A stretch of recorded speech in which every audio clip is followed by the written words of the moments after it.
Hi friends, it's Angela, the Inquisitive Farmwife in the kitchen making some bread today. I thought it would be a good way to use up some of this starter. I'm sorry, I don't even remember what day it is. So all I know is the starter is active and we want dinner rolls for supper. And my daughter had told me that the dinner rolls that she tried off of this recipe worked out really well, that she and my granddaughter just love them. I hope they let my son-in-law have some. Anyway, we're gonna make those today. I've gathered up all the ingredients. Let's get started. We've got our starter. It's very active. We'll get to it in a minute. The directions say the first thing we want to do is get our mixer bowl and we're gonna grab some warm water.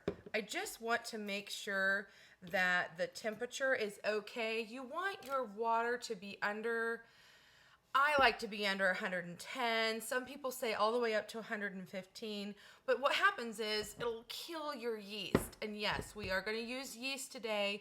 If you want to do a no yeast method, all you have to do is use your starter and let it ferment longer after you do a feed. We don't know what day it is. We're going to use the quick method today. Looks like we're about right at 110 degrees. So I'll put my warm water in there. We also need 1/3 of a cup of olive oil. Use whatever kind that you like. This is what I just happen to have on hand today. I really like this measuring utensil because I can see clearly what I'm doing.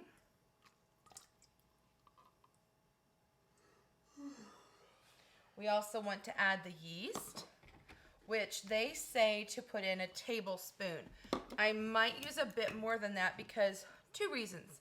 Mine is not freshly fed, and I just got my yeast out of the refrigerator, and so sometimes it doesn't want to work properly. So I'm going to go ahead and put in just a little bit, a heaping tablespoon. And then we also need 3 tablespoons of sugar. This is going to feed your yeast. And I'm just going to let this sit on top. And we're going to let this bloom and rest for, 10-15 minutes. I want to see it get bubbly. So as you can see, it's gotten nice and foamy. So we are ready to add a few more ingredients. So next we want to add our friendship starter, but I need to give it a stir for the day. But look at this, guys. It still looks pretty happy to me. It's really airy and bubbly, but you've got to be really careful and make sure that you don't use any metal utensils. So I am actually super excited to use my new spatula. But wait, there's more. Simply Cool Things sent me this set of utensils to try out. And I thought, this is going to be perfect for when I work with my Amish starter. They've got 2 different sizes of spatulas. And I can use those and not worry about when I stir and feed them every day. And my son is super excited to use these on his pans that are non-stick so that he won't get any scratches. So I'm super excited to get to review these. We'll probably even use this one later too. Although I will not be receiving any commissions, there is a discount code available for you in the description below for these BPA-free, food-grade silicone, heat-resistant, ergonomic design, and durability, high-quality 14-piece set that is super easy to clean. But first things first, let's go ahead and, check out, I hope you can see all these air bubbles. It is so happy and so fluffy and airy.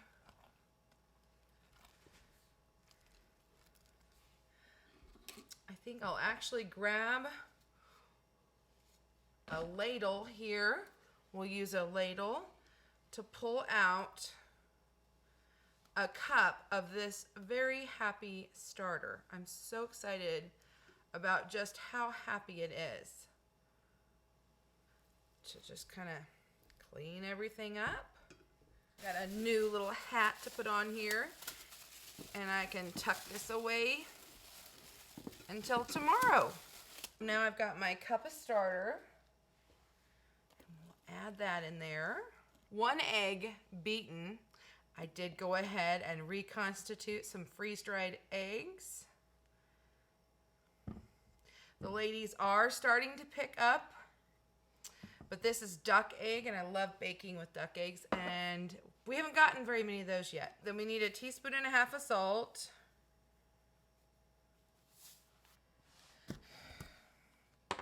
And it says that you can use up to 3 1/4 cups of flour. We're going to start out with 2 cups. Actually, I know I'm going to need 3 cups.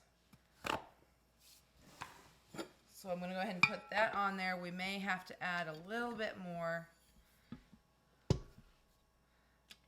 Lock that in place and turn it on low until things kind of start mixing together. Otherwise, you'll get a big poof. Now that it's starting to kind of come together, I can turn it up just a little bit.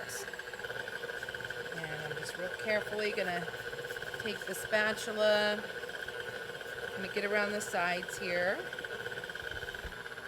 Turn that back down. I can tell already we're going to need more flour. So I'm going to drizzle in about 1/4 cup.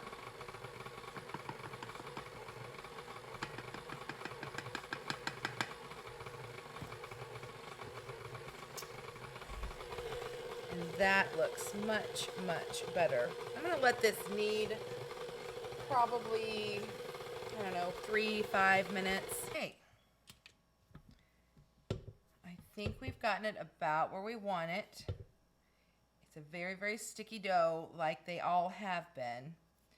I'm not really getting... So they do this thing called a window pane test where you're supposed to be able to stretch the dough and be able to see through it without breaking it. We are very close to that, but we're not quite there. Let's try this. See, it's just not quite there. So we probably have been kneading this 6 or 7 minutes, and that's kind of the max. The directions say to go ahead and form it into balls at this point, but I'm not quite comfortable with that. So I'm gonna go ahead and we're gonna let it rest in this bowl for maybe 1/2 hour, just because I don't want to overwork this, but I know that it's just, we're close. See, we're almost there. We're just not quite, and I don't want to overwork it. So what I'm going to do is I'm going to spray some oil on this.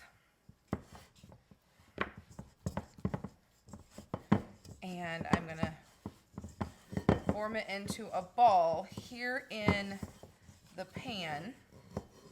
I've got a ball now. And I want to spray that. I've turned it over here. Get a nice ball. And we'll spray the top.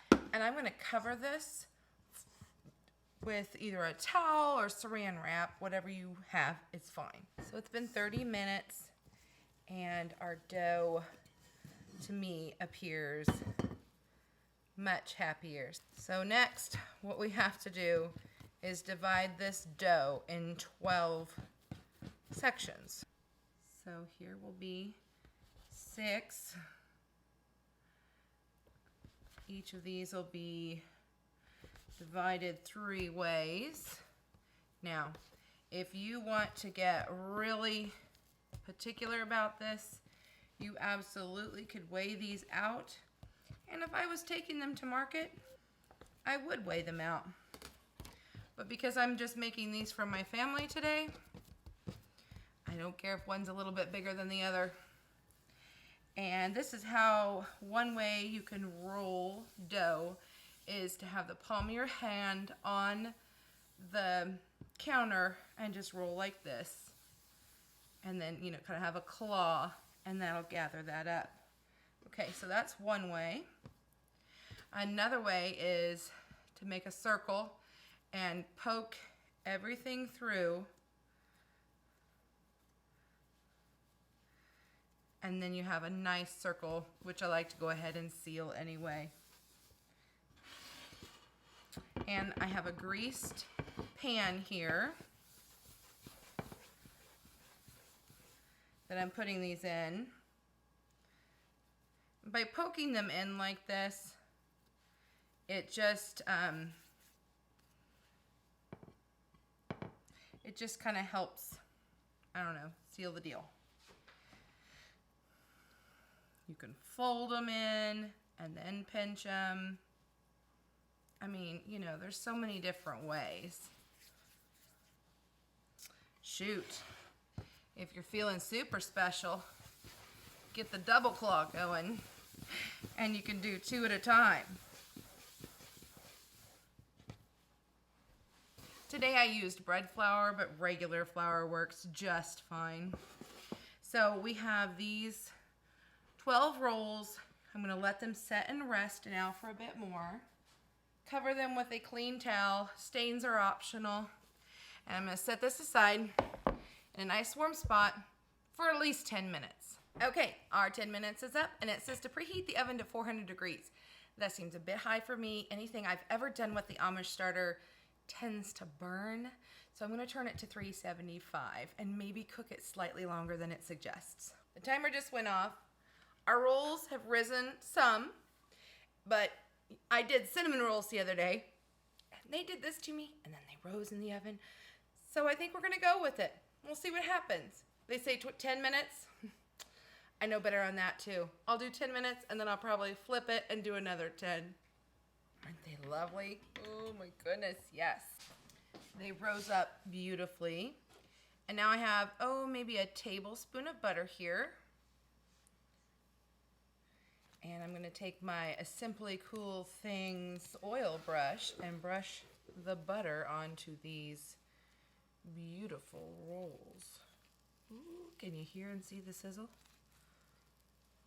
This is what's going to keep it nice and soft. We will have them with our supper tonight. I'm not sure if I'll be back for a taste test, but I can tell you by looking at them, they look delicious. Thank you for being in the kitchen with me today. I always love when you're here. It was good to get some baking in and use up a little more of that starter. And we got to try out our new kitchen tools. See you next time.